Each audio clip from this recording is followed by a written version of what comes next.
Thank you and welcome to the show this morning.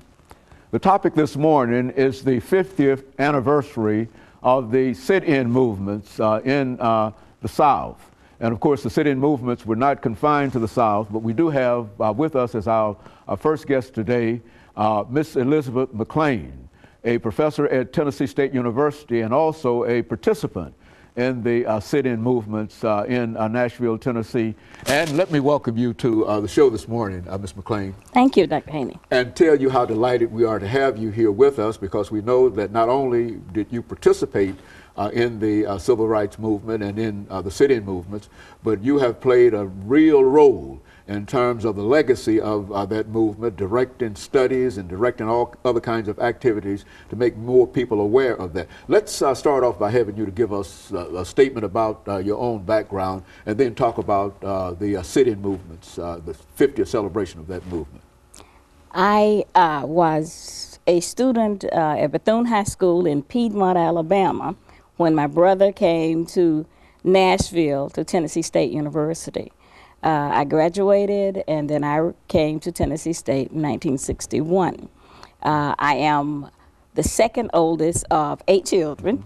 My brother was in the sit-ins, my brother's in the stand-ins, and went on the Freedom Ride.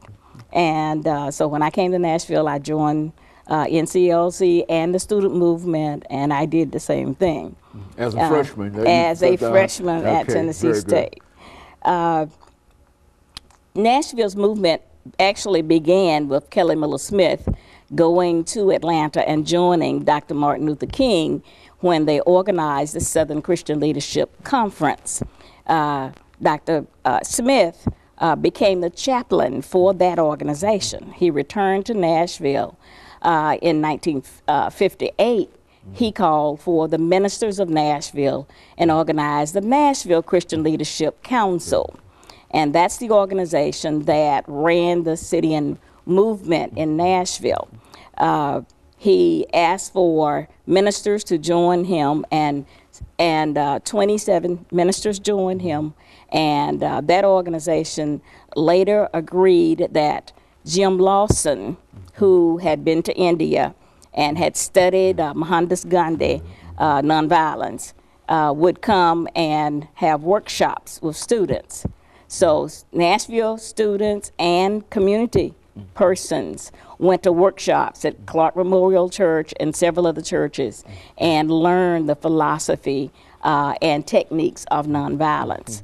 And that's what they used when we had the sit-ins.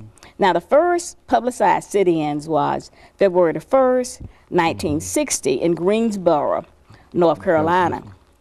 But Nashville's first sit-ins was on February 13th.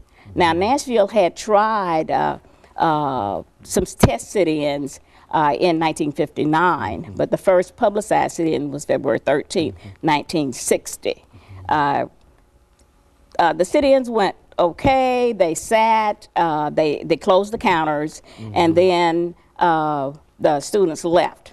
They went again 3 more times before there was violence.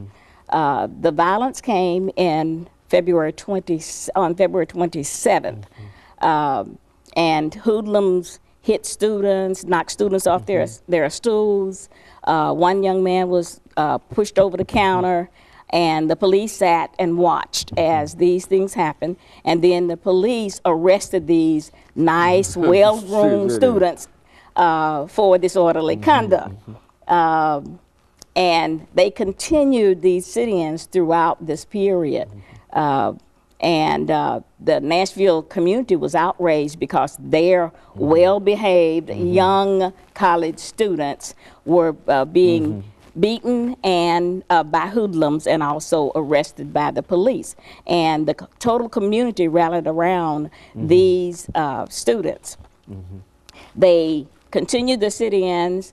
The mayor had a biracial committee which came up with a solution that said that they would have partial counter opening. You'd have one part where there were black people, and you have one part with whites and one part with a interracial group, and of course the students didn't accept that. And they wanted full integration of the counters and everything else.